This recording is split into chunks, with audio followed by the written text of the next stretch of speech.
नमस्कार दर्शक बंधु आपण मानकु आमर ए ज्योतिष कार्यक्रम रे बहुत बहुत स्वागत। आज आम आलोचना करने को जाऊँ वर्ष 2026 अगस्ट मासटी मेष राशि व्यक्ति विशेष मानक किपरि रहिबो।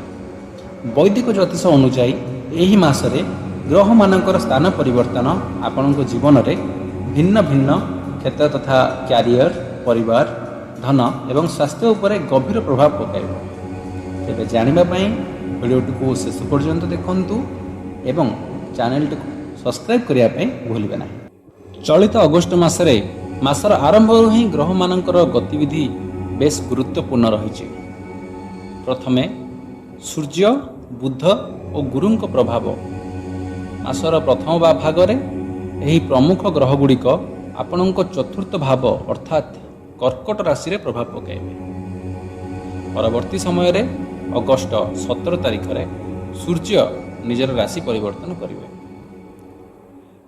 द्वितीय मंगलंक चलन आपणक राशि अधिपति मंगल देव तृतीय भाव रे गोचर करुछंती एवं तृतीय भाव को पराक्रम साहस एवं भाई भौणीर स्थान कहा जाए। यह आपणक भितरे अद्भुत शक्ति एवं आत्मविश्वास भरीदेव। तृतीय चलन शनि स्थिति शनिदेव आपणक द्वादश भाव में विद्यमान अच्छा जहाँ आपणको अनावश्यक खर्च एवं गुप्त शत्रु मानक प्रति सतर्क करने को परामर्श देउछंती। वर्तमान आसंतु जानिबा क्यारियर एवं व्यवसाय दृष्टि यही मासटी किपरि कटिबो। चाकरीजीवी ये अगस्ट मासटी कर्मजीवी बा जो माने जॉब करुछंती तांको पय अत्यंत अनुकूल। जदि आपण पदोन्नति किंबा नूतन दायित्व पय अपेक्षा करथिले तेबे एही समय रे शुभ संवाद मिल पारे। बॉस एवं सहकर्मी मानकर पूर्ण सहयोग आपणक साथी रहिबो। एबे देखिबा व्यवसाय मानक पय व्यापार रे नूतन पुंजी निवेश पय समय बढ़िया अछि, किंतु कोनोसी बड़ चुक्तिपत्र बा कागजपत्र रे दस्तखत करने पूर्व भल भाव जांच करंतु। एबे जानिबा पारिवारिक जीवन और आर्थिक स्थिति विषय। परिवार एवं धन संपत्ति दृष्टि यही मासटी मिश्रित फल प्रदान करिबो। चतुर्थ भाव में ग्रह मानकर प्रभाव कारण पारिवारिक वातावरण शांत एवं आनंददायक रहिबो। माता स्वास्थ्यर जत्न नियंतु एवं जमी घर किंबा जानवाहन क्रय करिवार योजना सफल हो पारे। अन्य अपेक्षा द्वादश भाव में शनि स्थिति कारण खर्च किछि परिमाण में वृद्धि पाई पारे।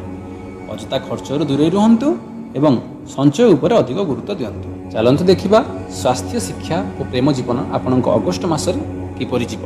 स्वास्थ्य विषय देखा गले मंगलंक प्रभाव में शारीरिक ऊर्जा भल रहिबो, किंतु अधिक परिश्रम जोगु मानसिक क्लांति अनुभव करिपारंती। तेणुक नियमित योग करंतु और ध्यान करंतु, ताहले आपणक स्वास्थ्य बढ़िया रहिबो। छात्र छात्री पाठ पढ़ारे मन लागिबो। विशेषकर वैषयिक एवं गवेषणात्मक क्षेत्र में थिबा छात्र माने विशेष सफलता हासिल करिवे।